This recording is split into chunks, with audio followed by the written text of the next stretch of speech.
হ্যাঁ সেরকম একটা শট হবে। হ্যাঁ তোকে একদম বিখ্যাত বানিয়ে দেবো। তুই এদিকে যখন বলবো যে ফ্রেমিং আর এদিকে ঢুকবি, ঠিক আছে? আচ্ছা বস। ক্যামেরা বাম দিক দিয়ে। হ্যাঁ পোজ দেওয়া যাবে তো বস? হ্যাঁ পোজে যাবে। আর ফ্রেম আউট হবে যখন আমি ফ্রেম আউট করবো তখন তুই ডাউন দিক দিয়ে চলে যাবি, ঠিক আছে? ঠিক আছে বস। ওকে তুই তোর ওই বডিটা নিয়ে ঢুকতে দেখি। হ্যাঁ ফ্রেমিং। আরে সাবাস, পুরো শাহরুখ খান। এটা তো বডি না, এটাকে কি বলে জানিস? এটাকে বলে বডি, বডি। হ্যাঁ ফ্রেম আউট। ফ্রেমিং কত? ওরে সাবাস, কি বডি রে, মাসল ম্যান। Frame out. দেখি একটা ডান্স দিয়ে ঢুকতে দেখি। ঠিক আছে কি করা যায় দেখেন আমার ডান্স। কাজরা রে সাবাস, কাজরা রে কাজরা রে তেরে কাহারে না।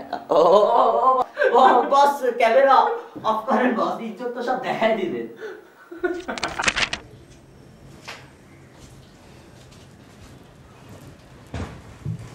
চিংগাম খাবে? Thanks. Welcome. Thanks a lot. Welcome again. তাকে দেখতে অনেকটা রুক অ্যাপ্রোচের মতো লাগে। ওই যে একটা মামা আপা ধরনের চেহারা। চেনেন রুক অ্যাপ্রোচকে? রুকে অ্যাপ্রোচি? ওই যে মাটির ময়না রুক অ্যাপ্রোচি। ও আনুর মাতো। মামা আপা ধরনের চেহারা। এটা কি ভালো না খারাপ? ইন এ সেন্স অবশ্যই ভালো। মামা আপা ধরনের চেহারা, সেফ রিলেশন। সেফ রিলেশন মানে? মানে যেমন ধরুন আপনার চেহারা যদি জুলিয়া রবার্টসের মতো হতো তাহলে আপনার পেছনে প্রেমিকদের একটা লম্বা লাইন পড়ে যেত না? এটা তো খুবই রিস্কি হয়ে যেত আপনার জন্য। বাই দ্য ওয়ে, তোমার কি এরকম প্রেমিকা চেহারা কারোর সাথে কোনো পরিচয় নেই? Well I have got your intention. আমি বুঝতে পেরেছি। ছিল ম্যাডাম, বৃষ্টি ছিল। আমার আকাশ ভাঙা বৃষ্টি।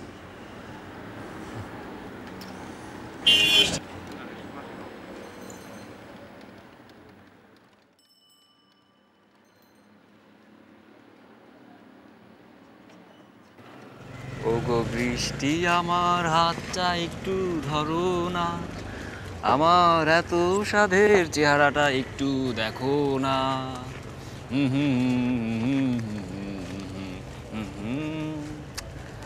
আচ্ছা বৃষ্টি, এত রাগ করা কি বলে বলতো? আর তোমার কি ধারণা যে রাগ করলে তোমাকে অপরূপ লাগে? ওই যে মানুষের পেট খারাপ হলে যেরকম হয় তোমাকে দেখতে এখন বসে এরকম লাগছে বৃষ্টি। কাজল প্লিজ, কাজল এবার একটু সিরিয়াস হও কাজল প্লিজ। কাজল শোনো, একটু কথা বলি। আমি না এভাবে আর পারছি না কাজল প্লিজ। আচ্ছা এত সিরিয়াস হওয়ার কি বৃষ্টি? আমি তো ট্রাই করছি, তাই না?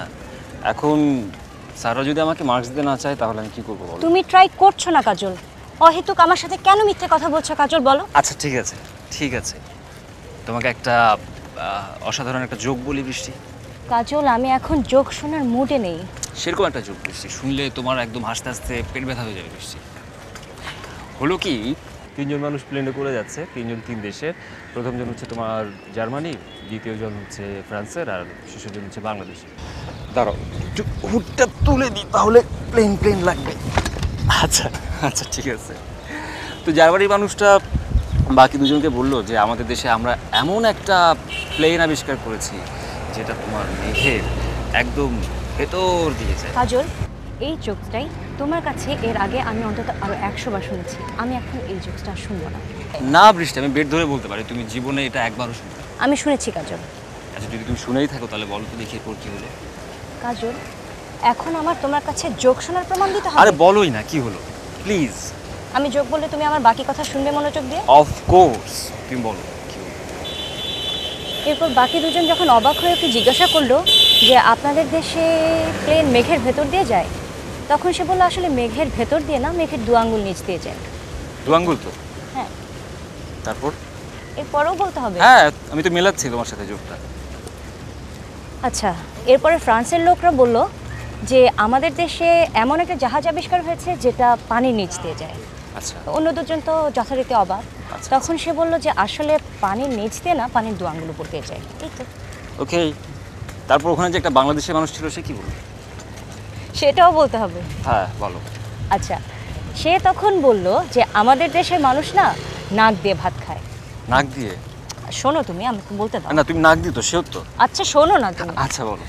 তো বাকি দুজন তো মহা অবাক। তখন সে বলছে যে আসলে নাক দিয়ে না, নাকের দু আঙ্গুল নিচ দিয়ে খায়। নাকের দু আঙ্গুল নিচ দিয়ে খায়। আচ্ছা বৃষ্টি, এই অসাধারণ যোগ বলবার জন্য তোমাকে আমি একটা অসাধারণ শূন্য ছাড়া আর কিছুই দিতে পারছি না। কেন? কারণ বাংলাদেশের মানুষটা তো তখন সে কথা বলেনি। মানে কি?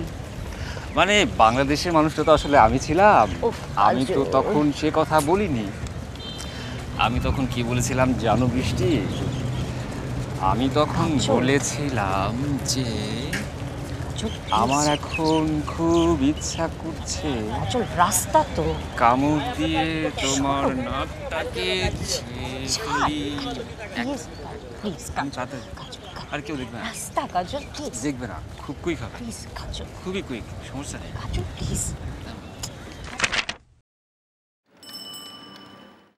দিন তো গেল, সন্ধে হলো, পার করো আমারে, পার করো আমারে, হরিদিন তো গেল, সন্ধে হলো। ওরে বাবারে, মামা হরি, বাঁচাও বাঁচাও বাঁচাও মামা। ওরে বাপ, বড়ই কঠিন জিনিস মামা। দেখি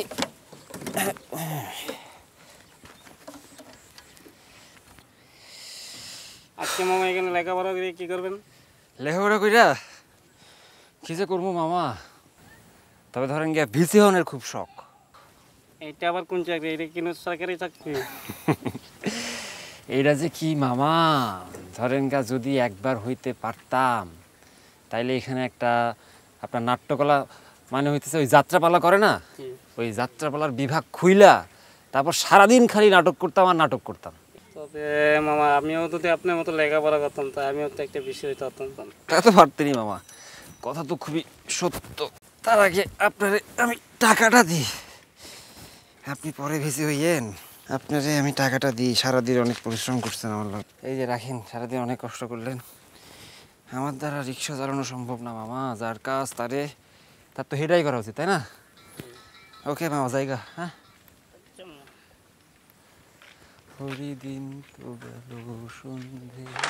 সত্য কথাটা আসলে খুব অল্প সময়ে উচ্চারণ করা যায়। প্রিয় বৃষ্টি, সত্য কথাটা হলো দিন এবং রাতের বেশিরভাগ সময়ই আমি তোমাকে আসলে ভালোবাসি না। খুব অল্প কিছু সময় আসে, খুব অল্প কিছু সময়, যখন আমার মনে হয় আমি তোমাকে সত্যিই ভালোবাসি। বৃষ্টি, আমাদের এইসব আদ্যিকালের প্রচলিত ভালোবাসাবাসি আমাকে আমাকে খুব ক্লান্ত করে। আমার ভালো লাগে না বৃষ্টি। অহেতুক শব্দ খরচ, অহেতুক ভান, তার চেয়ে অনেক ভালো, অনেক অনেক ভালো এই অল্প মুহূর্তের ভালোবাসা, যা নিখাদ ও গভীর, এক ফোঁটা কিন্তু খুব যত্নে লালিত। আজ তোমাকে খুব ভালোবাসতে ইচ্ছে করছে বৃষ্টি। যখন রুমের ভিতরে এক গাদা বেয়াদব মশা ছাড়া আমার সাথে আর কেউ নেই, আমার তোমাকে খুব নিবিড় করে পেতে ইচ্ছে করছে বৃষ্টি। বৃষ্টি, বৃষ্টিমণি, আমাকে একটু স্নান করিয়ে দাও, আমাকে একটু আদর করে দাও বৃষ্টিমণি। আমার সারা গা থেকে জীবনের সকল ক্লান্তি ফুঁ দিয়ে উড়িয়ে যাও প্লিজ বৃষ্টি, বৃষ্টি, বৃষ্টিমণি। খেলা খেলা সারা বেলা, কি খেলা আপন সনে, খেলা খেলা সারা বেলা,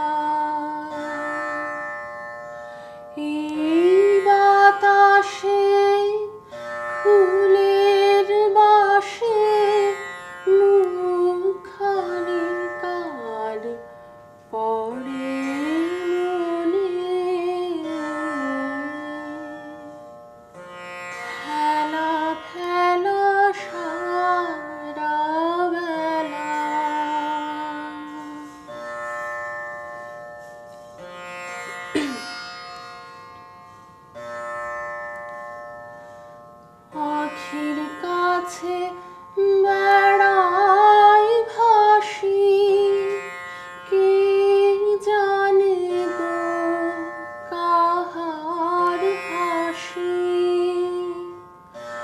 দুটি ফোঁটা নয়ন সলি রেখে যায় নয়ন কোণে।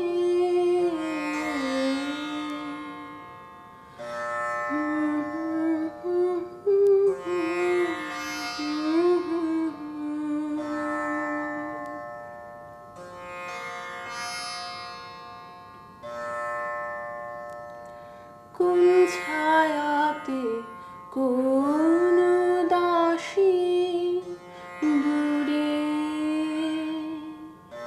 বাজায় অলস বাঁশি। মনে হয় কার মনের বেদন কেঁদে বেড়ায় বাঁশির গানে। সারাদিন গাথি গান, কারে চাহে গাহে প্রাণ। তরুতলে ছায়ার মতন বসে আছে ফুলো বনে। ফেলা ফেলা সারা বেলা, কি খেলা আপন সনে। ফেলা ফেলা সারা বেলা। কাজল, বাবা এসছে।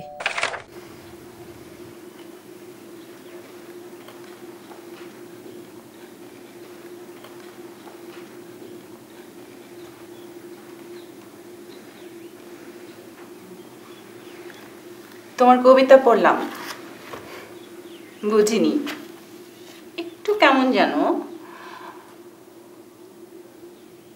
তুমি কি ডিস্টার্বড কাজল? এই কাজল, কি হয়েছে তোমার? আসলে কিছু ভালো লাগছে না ম্যাডাম। এই পৃথিবীর কোনো কিছুই ভালো লাগছে না। সব কিছু সে একই রকম, সে একই রুটিন, সে একই ব্যস্ততা, একই সকালবেলা, একই বিকেলবেলা। এভাবে আর ভালো লাগছে না ম্যাডাম। আমার রাতে ঘুম হচ্ছে না, কেমন যেন লাগছে ম্যাডাম সবকিছু। তোমার না অ্যাজমা আছে? অ্যাজমা থেকে কোনো প্রবলেম হচ্ছে না তো? ইনহেলার আছে না শেষ হয়ে গেছে? অ্যাজমা আছে, অ্যাজমা ছিল, অ্যাজমা থাকবে। ম্যাডাম আমার মনে হচ্ছে আমি মেন্টালি কেমন জানি হয়ে যাচ্ছি ম্যাডাম। আমার ম্যাডাম কাউকে ভালো লাগে না এবং কোনো কিছু ভালো লাগে না। সব জায়গায় কেমন জানি খালি ম্যাডাম, শূন্য। তুমি ডাক্তার দেখাবে কাজল। আমার আমার কেন যেন মনে হচ্ছে তোমার কোনো একটা শারীরিক সমস্যা থেকে হয়তো এমনটা হচ্ছে। শারীরিক সমস্যাটা না ম্যাডাম, আর ডাক্তার ফাক্তার এসব দেখে কোনো লাভ নেই, কোনো কিছুতে আসলে কোনো লাভ নেই ম্যাডাম।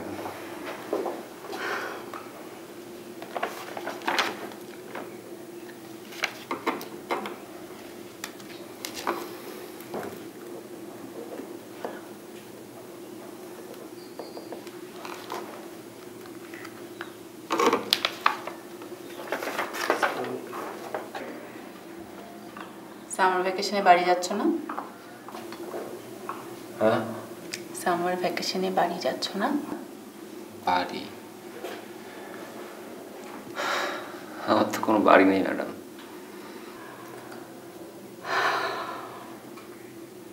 তুমি একটা কাজ করো কাজল, তুমি ঢাকায় যাও। আমার একটা কাজিন আছে শিরিন, ও সাইকিয়াট্রিস্ট, ডক্টর শেগুফতা শিরিন। তুমি ওর সঙ্গে দেখা করো, আমার মনে হয় ওকে তোমার ভালো লাগবে। ও একটু একটু ডিফারেন্ট টাইপের তো। আর কি হয় জানো কাজল, ওর সঙ্গে কথা বললে, তোমার নিজের ভেতরকার ক্রাইসিসগুলো শেয়ার করলে তোমার ভেতরে একটা চেঞ্জ আসবে কাজল। আর তোমার একটা চেঞ্জ খুব দরকার। আমি কথা বলি শিরিনের সঙ্গে, কথা বলবো। একটা কুয়ার ভিতরে আটকা পড়ে যাচ্ছি আমি, দম নিতে পারছি না, দম নিতে পারছি না আমি। ম্যাডাম আমাকে সাইকিয়াট্রিস্ট দেখাতে বললেন, ওনার পরিচিত। যাবো কিনা বুঝতে পারছি না। সব সমস্যার সমাধান যদি সাইকিয়াট্রিস্টদের হাতে থাকতো তাহলে তো জগৎ জুড়ে এত দুঃখ থাকতো না। আর এদেশের কটা মানুষেরই বা ক্ষমতা আছে সাইকিয়াট্রিস্টের কাছে যাওয়ার? সে মানুষগুলোর উপায় কি, যাদের যুদ্ধটাকে বাইরে থেকে বোঝা যায় না? ক্ষয়ে নিঃশেষ হয়ে যাওয়া ছাড়া তাদের তো আর কোনো গন্তব্যই থাকে না। আমি জানি না আমার কি হচ্ছে, জানি না সেই মানুষগুলোর মতো আমিও ভিতরে ক্ষয়ে যাচ্ছি কিনা, শেষ হয়ে যাচ্ছি কিনা। আসলে আমরা সবাই বন্দি, যার যার মতো করে যার যার বৃত্তে বন্দি সবাই। বস কি করে না তো? ডিম পারি। আমি জানি না এই বৃত্তকে ছেদ করা যায় কি। ডিস্টার্ব দিতেছে নাকি বস? হয়তো বা অসম্ভব। মোসেন, কোন বস? তোর দাঁত কয়টা রে? দুইটা তো দেখি নাই বস। তাই ধরেন 35-36টা তো হইবই। আচ্ছা, ওখান থেকে যদি ধর ওই 4-5টা দাঁত ফ্লোরে পড়ে থাকে তাহলে মোট কটা থাকে? তাহলে বেশি কমবো না বস, 32টা থাকবো ধরে। ফাইজলাই হয়েছে না? জান বস, আর আপনারে ডিস্টার্ব দিব না বস, সরি আমি। Good for you and for your kind attention. জি বস। আমি যখন ডায়েরি লিখবো জি বস। তখন আমাকে বিরক্ত করা যাবে না, আর এই জিনিসটা সংবিধানে নাই। জি বস, আর ডিস্টার্ব দিব না।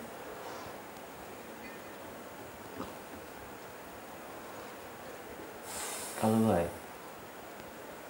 ও কালু ভাই, এত কি লেখেন সারাদিন আপনি বলেন তো? সারাদিনই দেখি এক ডায়েরি নিয়ে পড়ে আছেন। বস, ও বস, আপনার কি কিছু হয়েছে নাকি বস? কয়দিন ধরে দেখতেছি বস। মহসিন, জি বস। ব্যক্তিগত বিষয়ে কথা বলবি না। জি বস। একটা বাতি ধরা। এই যে বস, এতক্ষণ আপনি লাইনে আছেন বস।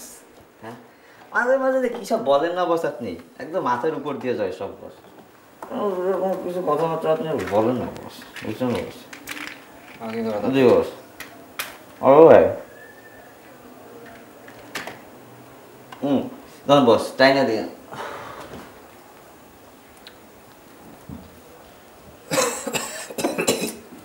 এই যে আবার শুরু হয়ে গেছে।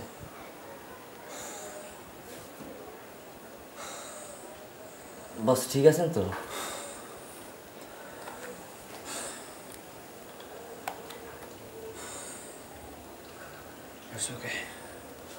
বস আপনি তো বস কিছু কতবার কইছি বস, জিনিসগুলো ছাইরা দেন বস, আপনার এগুলো যায় না।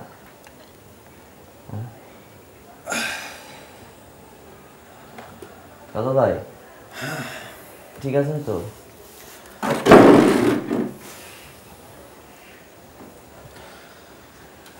বসেন বস। বুঝতে পারছেন? বলেন বস।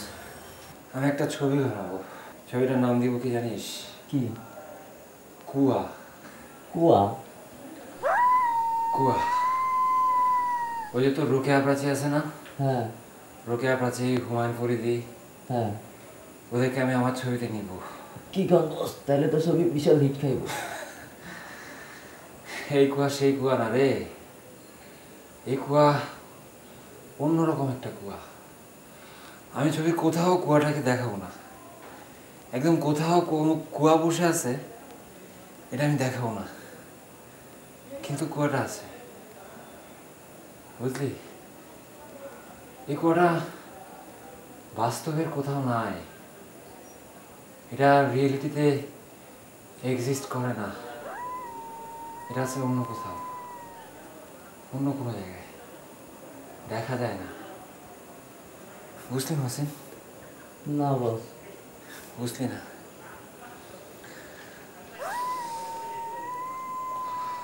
ধর তুই তুই হলি কি একটা গাধা টাইপ মানুষ, তাই তোর কুয়াটা হবে কি একটা ছোট কুয়া, এই ধর এতটুকু। আবার ধর কি আমি হলাম কি একটা বেশি জানি বেশি বুঝি টাইপের মানুষ। জি বস, এটা আপনি ঠিক কইছেন বস, আপনি অল টাইমই বেশি বোঝেন। তাহলে আমার কুয়াটা হবে তোর চাইতে বড়। আবার ধর কি আমাদের ডিপার্টমেন্টে যে জামিল স্যার, ডক্টর জামিল, হ্যাঁ, ওনার কুয়াটা হবে আমার চাইতে বড়। কেন বস? সে কি আপনার থেকে বেশি বুঝে নাকি? হ্যাঁ, সে বেশি বুঝে। কিন্তু একটা মজার ব্যাপার কি জানিস মাসি, একটা খুব কমন ব্যাপার হইতেছে, আমরা যতই ছোট কুয়া বা বড় কুয়ায় থাকি না কেন, আমরা সবাই আসলে বন্দি মাসি, আমরা সবাই আটকে গেছি। যেমন তো তুই ছোট কুয়ার ব্যাং হয়ে যদি একটা বড় লাভ দিস, তাহলে তুই অ্যাডভেস্ট একটা বড় কুয়ায় যেতে পারবি। কিন্তু তুই কি কখনো ওই বড় কুয়াটাকে ছেদ করতে পারবি? বড় কুয়াটার বাইরে যেতে পারবি? তুই লাফের পর লাফ দিচ্ছিস, কিন্তু কুয়া তো শেষ হবে না, কুয়া তো বড় হইতে থাকবে। Just you are jumping, but you can never escape, you can never exceed the circumference, boss, the barrier. Boss, আপনার কথা শুনে তো অলরেডি কুয়োর পানিতে হাবুডুবু খাচ্ছে। একটু ইজি করে কইলে বস ক্যালোরি খরচটা কম হইতো। ইজি কইরা না? ও বস, আপনি যে মাঝে মধ্যে কি বলেন না বস। ইজি করে করবো? হ্যাঁ বস, একটু ইজি করে কর। কুয়ায় আছে, বস নতুন নাকি এটা? আসতেছে। জি বস, আনেন। কুয়ায় আছে গভীরতা, কুয়ায় আছে অন্ধকার,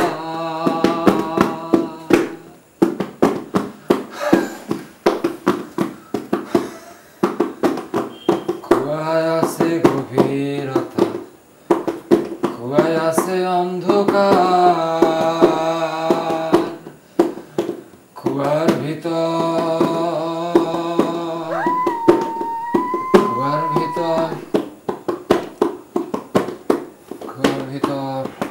জীবন আছে, কুয়ার ভিতর জীবন আছে, আছে জীবন দুই প্রকার।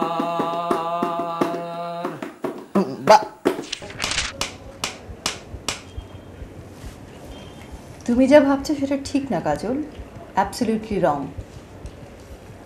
সাইকিয়াট্রিস্টের কাছে আসা মানে নিজেকে পাগল বলে স্বীকার করে নেওয়া, কিংবা কারোর কাছে কাউন্সিলিং করা মানে নিজের বশ্যতা স্বীকার করে নেওয়া, এটা ঠিক না। This is very wrong conception কাজল।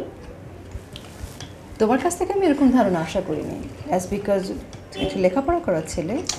আমি জানি ম্যাডাম, এসব কথা আমি জানি, কিন্তু আমি ভেতর থেকে এটা মেনে নিতে পারছি না ম্যাডাম। আপনি হয়তো বলতে পারেন যে এটা একটা মেন্টাল ইনহিবিশন, কত কত শব্দ আপনাদের। এই অসহায় আত্মসমর্পণ আমি মানতে পারছি না ম্যাডাম। এটা কি অসহায় আত্মসমর্পণ কেন বলছো কাজল? তুমি তোমার কথাগুলো কারোর সাথে শেয়ার করছো, দ্যাটস ইট। কাজল, কোনো একটা ধারণায় ফিক্সড হয়ে থেকো না। আর কত ছেলে ভোলানো শব্দ খরচ করবেন ডিয়ার ডাক্তার শেগুফতা শিরিন? আমি খুব টায়ার্ড ম্যাডাম।